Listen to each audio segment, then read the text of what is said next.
Hello there guys, what is going on? SonOfChelsea back here again for another edition of Let's Talk Chelsea. Hope you're doing well and keeping safe. As you can see by the title, going to be reacting to Frank Lampard's press conference ahead of Luton. It was very tense. It was quite confrontational in the nature of the way Frank Lampard was reacting to some questions and responding to them.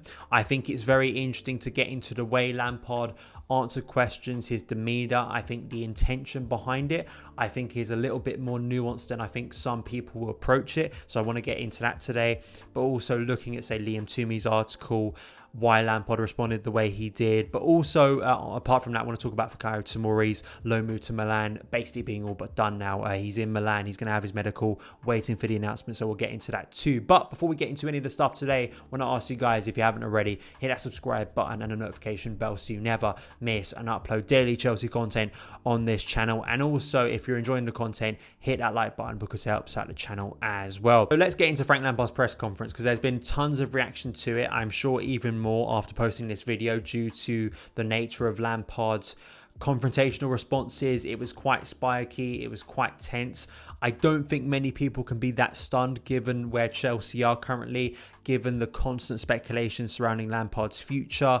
I think if he came out laughing and joking today, I think he would have been criticised for that. I do think there is a sense when we get to this point with a coach that every word and every sort of action they do, I think, gets scrutinised to the nth degree very naturally, and it does get a little bit ridiculous. So I think that to expect Lampard to be in a great mood and to not come out swinging, or at least defend his position when he's being questioned about his future in these press conferences, I don't think you can be that stunned.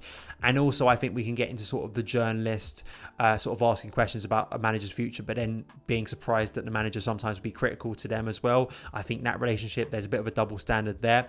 I want to give you Frank Lampard's sort of response to Liam Toomey, because that's where it really heated up in the press conference. Before this, he was asking questions about sort of the long-term plan. I think the previous question to Liam Toomey was about getting the best out of Havertz and Timo Werner, and there was a little bit of a spiky response there. But really, I think the biggest takeaway and the most notable thing, and going after Toomey's recent articles criticising Lampard's team. So let's have a look at it. I wanted to ask a question about Peta. At a time like this, when confidence seems to be low in the squad and lots of players individually seem to be struggling, how valuable is it to have someone else around the first team who, like you, has had a similar winning mentality as a player and similar experience of good and bad times at the very top level? Well, to be fair, Liam, I think if their confidence would be shot if they were to read some of the pieces that you write at the minute, because I read some of them, and some of the confirmation bias that you always reflect on games with, and it's like a sort of almost like a social media pundit to try and get a reaction in a negative way. I read the pieces when we were doing well as well, and they didn't go both ways. So I think for a journalist to be objective would be a big start, because if players do read it, I'd feel like that.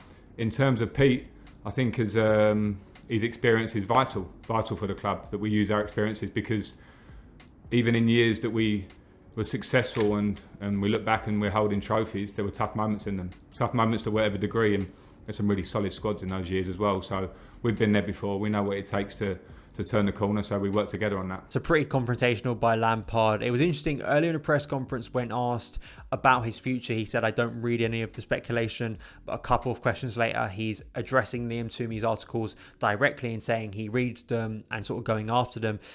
This is the piece I think Lampard's referring to. As you can see here, top heavy and lacking belief where Chelsea are going wrong under Lampard. It analyses the performance against Leicester, what went wrong, set piece, transition, midfield. It's kind of, the tone of Liam Toomey's pieces is like a lot of the pieces he does regarding Chelsea. He goes into tactics, he goes into player performances. It's not that rare for Liam to do this.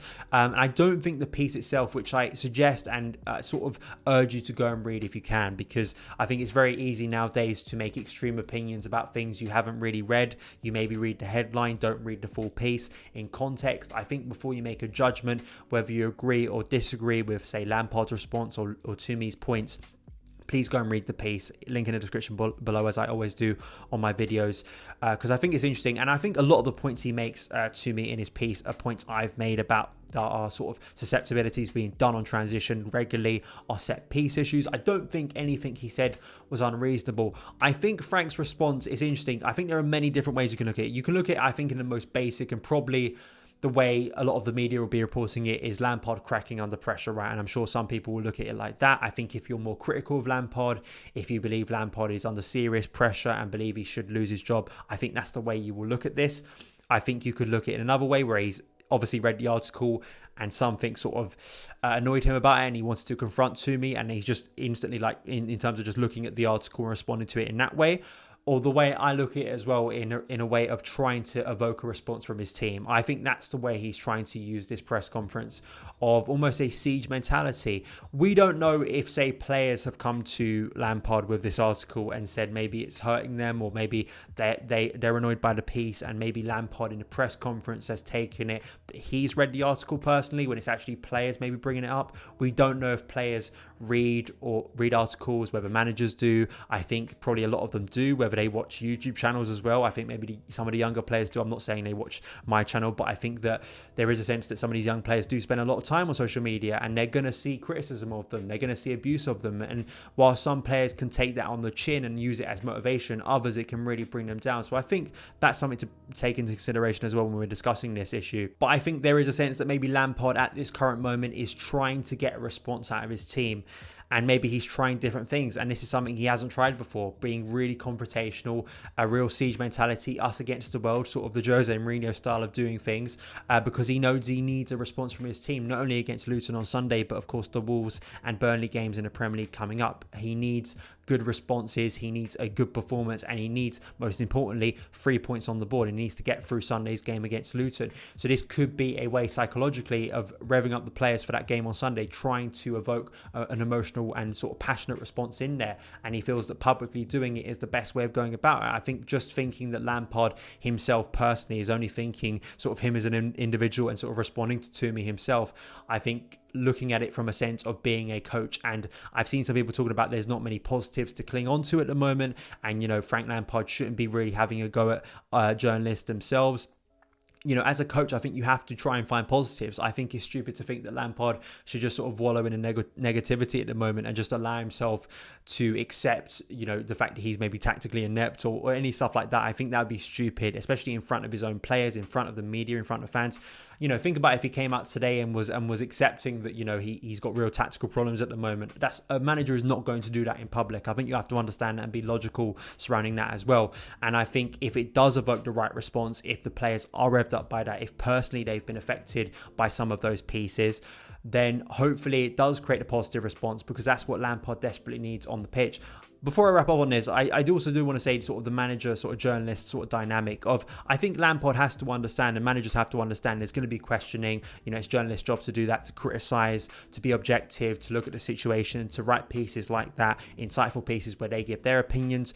But also, I think journalists on the other side need to understand that managers do have a right of reply. And I think there is a double standard where journalists can write a lot of stuff, sometimes quite snide stuff. I'm not saying Tomori is one of these. I think Tomori is a very good journalist and he's very connected to Chelsea. And I almost think maybe, even though Lampard's directly addressing his pieces, I think, you know, Tomori may be a victim of a lot of other journalists here who maybe haven't been as fair to Lampard. I think Tomori, being so connected to Chelsea, is quite respectful towards Lampard, and he said as much in his response. I just want to read out his tweet here because it's what he did say. I'm reluctant to respond at all because I'm really not important to what's happening at Chelsea, certainly not enough to be discussed in a presser, but I'll just say I respectfully disagree with Lampard's opinion of my objectivity. Good or bad, it's never personal. I think that's a fair response, and I think it's good and mature of Liam Tomori to not use this as an opportunity to have a go at Lampard and try and take the moral high ground. I think, you know, it's a fair way of going about things. I don't think Lampard, in his words, stepped over the line. Sure, the tone of it was quite confrontational and quite aggressive, but I don't think anything he said was really personally attacking Liam Tomori, which I think I would have had a serious problem with. I think it was just criticism, and I think there needs to be that understanding that a manager can take a lot of criticism from media, but media need to be able to take criticism themselves from, say, managers from time to time as well. I think there needs to be an understanding and not a double standard there too. I'm interested to hear your opinions because it's clearly a pressure time for Lampard. It's a pressure time for Chelsea. It's interesting to see Lampard responding to this. I felt it was pretty good. It was good to see Lampard come out swinging. I think as an individual, he will take a lot of this criticism as motivation to prove people wrong, because that's the type of character he is throughout his playing career too. Whether that will actually translate onto the pitch with the players, we'll have to wait and see. Do you guys feel differently about this? Let me know in the comments below. And just wrapping up with Fikayo Tomori, who landed in Milan at the airport today. Going to have his medical. It's going to be announced. It's going to be all done for the rest of the season. Matt Law tweeting here, AC Milan's option to buy Tomori at the end of the loan is set at 25 million plus 5 million. I believe that's add-ons. What a superb opportunity for him. Sure, he'll grasp it. Lampard was once again asked about Tomori today, speaking about him not getting as much playing time, fans wanting Tomori to be given more of a chance under Lampard, at least this season and parts of last season. I think this is a great move for Tomori. I really hope it works out for him. We don't know really about Lampard's long-term future. And as we know of Chelsea, if that situation was to change, at least at the end of the season, the door could be opened for Tomori to return once again. I think he's a really talented player. I think he's got the potential to be a main Chelsea centre-back moving forward. I think it'd be really stupid for Chelsea to let Tomori go prematurely. I think this guy's got a big future in the game. I look at the attributes he has as a modern centre-back in a progressive team, and I think he fits the bill. I look at his recovery tackles, which I think are big for a team, especially like Lampard's team, that struggle in transition, but just generally being on the front foot. I think he looks calm and composed on the ball, and I do think as he gets older, his physicality is pretty well suited to the Premier League. Let me know your opinions on Fikayo Tomori. Do you think he's got a long-term future at Chelsea? What do you think about this loan? Do you think it will suit him well? Do you think he'll get game time at Milan? Let me know in the comments below. But that is it for this edition of Let's Talk Chelsea. Thank you guys so much for taking the time to watch it. Back tomorrow with my team selector and preview ahead of the game against Luton on Sunday in the FA Cup. But thank you guys for watching. Follow me on Twitter at SonOfChelsea, and I'll see you again